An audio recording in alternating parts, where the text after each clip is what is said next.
과인은 경들이 화성천도에 반대를 하고 있다는 사실을 잘 알고 있어. 과인의 꺾을 수 없는 꿈이요. 그대들의 꺾을 수 없는 당론이 한치의 타협안을 찾을 수 없어. 과인은 그대들의 반대 의견을 한 번에 물리칠 비기를 찾아냈어.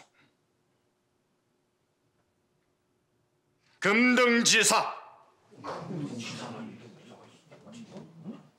노론들의 이문연의 일을 역모로 몰아 단 한 번에 제압하고 과인의 뜻을 관철시킬 수 있는 비기, 바로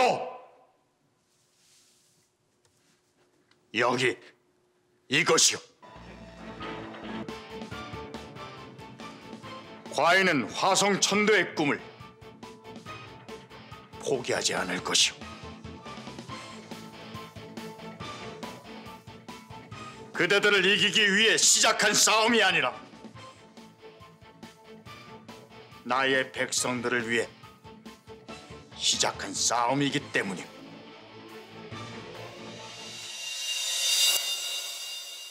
뭐 영원한 제국 안성기 씨가 나왔던 거기서는 이제 역적 리스트로 나오고 그렇죠. 성균관 스캔들에서는 이제 아버지를 복권시켜 줄 수 있는 그런 문서로 이게 포장이 돼 있는데 그렇게 묘사가 되는데 실제로 이게 모은 거예요? 금등지사?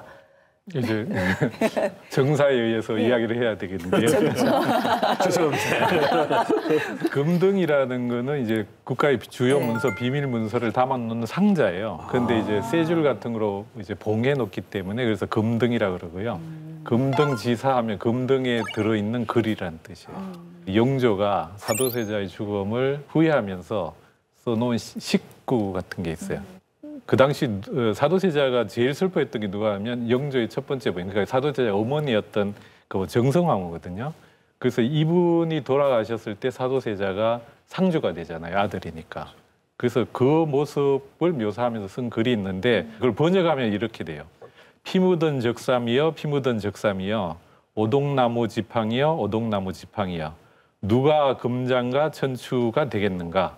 나는 길의 망사대를 그리워한다.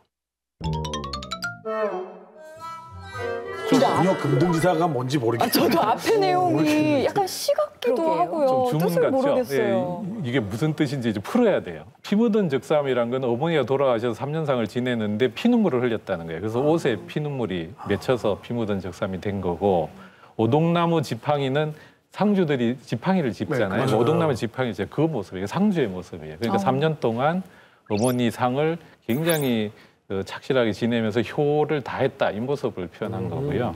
그다음에 금장과 천추 사람 이름이에요. 중국의 고사에서 태자가 모함에 걸려가지고 억울하게 일을 당했을 때 그것을 밝혀준 사람들의 이름이에요. 두 사람 이름. 그리고 그 길의 망사대는 뭐냐면 한무제가 태자가 그렇게 됐거든요. 그래서 태자 결국은 자살해요. 네. 영모에 연루가 됐다고 자살하니까 영원히 돌아오기를 기다린다는 뜻의 금물을 지어줘요. 그러니까 길의 망사대를 그리워한다는 것은 바로 사도세자를 영조가 그리워한다는 그런 뜻이에요. 그러니까 이 글을 이제 최재공한테 줬어요. 그 당시 도성지 비서실장이었기 때문에. 그리고 그것을 그 정성황후의 신주가 모셔진 밑에 요가 있잖아요. 그 요 밑에 숨겨뒀어요. 그러니까 비서실장만 알고 있었던 거죠, 영조하고. 네. 근데 정조가 왕이 되자마자 이것을 알렸겠죠. 그래서 정조는 왕이 되자마자 알았어요. 이걸 가진 거군요. 예, 근데 이게 공개한 거는 1793년이니까 17년 동안 이걸 가지고 있었던 거예요. 뭐 했다 하면 10몇 년을 기다리시네. 끈기가 있는 사연은 사람이에요. 와, 14년, 17년 그러니까 이거를.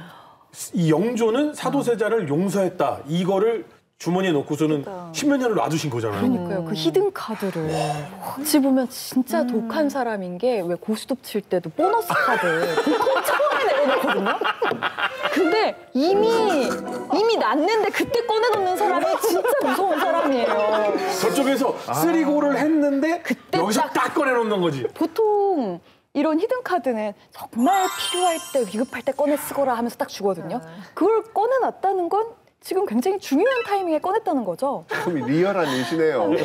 근데 저 배경을 좀 보면 사실 금능지사 이 공개 3개월 전에 굉장히 큰 소동이 한 번 있었어요. 뭐가 있었냐면 엄청난 상소가 올라옵니다. 뭐냐면 사도세자의 죽음이 잘못되었으니 다시 재조사해서 관련자를 처벌하라 라는 게 올라온 거예요. 그런데 그것이 맞구나. 이 이야기는 해서는 안 되는 이야기였거든요. 그렇죠. 왜냐하면 영조가 사도세자의 죽음에 의심을 품는 것은 역적이다라고 이야기를 했기 때문에 이게 올라보니까 난리가 난 조정이 난리가 난 거예요. 혼란 그 자체가 된 거예요. 그러니까 정조가 이 혼란을 잠재우기 위해서 금등지사를 공개해서 정리한 거예요. 선왕 역시 사도세자를 그리워했다라고 공개해가지고 이걸 잠재우기 위한 카드로 쓴 거죠. 근데 아까 뭐 정조 역할하신 뭐 배우님 입에서도 나왔지만 그 얘기가 나오는 순간 앉아 있는 가운데 그 누구도 자유롭지 못하잖아요. 신하들은 전부 다 바짝 울었거든요. 이제 난 죽었구나. 아까 그 신하들 그랬을 것 김갑수 같아요. 씨 이렇게 눈 지그시 감는 거 봐요. 아, 올 곳이 봤구나. 이제 네. 이놈 못 뜨겠구나.